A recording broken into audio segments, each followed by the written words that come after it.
புத்தருக்கு போதி மரத்தடியில் ஞானம் கிடைச்ச மாதிரி காமராஜர் ஐயாவுக்கு ஞானம் கிடைச்ச இடம் ஆலமரத்தடி சொன்னால் அது மிகையாகாதுங்க.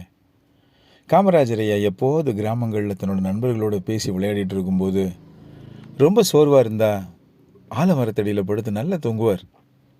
கேட்டால் ஆலமரத்தடியில் தூங்குறது ஒரு தனி சுகம்னே. நம்ம அம்மா மடியில் படுத்து தூங்குற மாதிரி ரொம்ப சந்தோஷமாக இருக்கும்னே. இந்த மரத்தடியில் படுத்து தூங்கும்போது அந்த பறவைகள் போடுற சத்தம், அந்த மரத்தில் படுக்கிற அந்த ஆலம்பழத்தோட வாசனை, இதெல்லாம் நமக்கு நல்ல தூக்கம் வரும்னே. கவலையை மறந்து நிம்மதியாக தூங்கணும்னா ஆலமரத்தடி தான் நமக்கு சொர்க்கம்னே அப்படின்னு தன்னோட பாலிய சிநேகிதர்கள்கிட்ட காமராஜர் ஐயா சொல்லியிருக்கிறார். இதை ஒரு முறை இந்த பசுமையான நினைவுகளை பைரவன்கிட்ட பகிர்ந்திருக்கிறார்.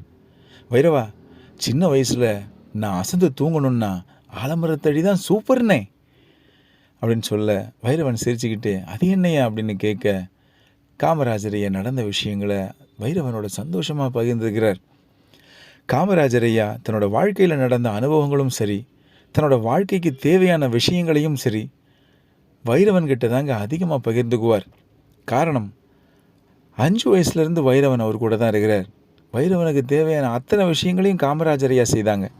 காமராஜர் ஐயாவுக்கு தேவையான அத்தனை சேவைகளையும் வைரவன் செய்தார். ஒரு தந்தைக்கும் மகனுக்கும் உள்ள ஒரு உறவு முறை அவங்களுக்குள்ளே இருந்தது. ஒரு நல்ல புரிதல் இருந்தது. காமராஜர் ஐயா நினைக்கிறத வைரவன் செஞ்சார்.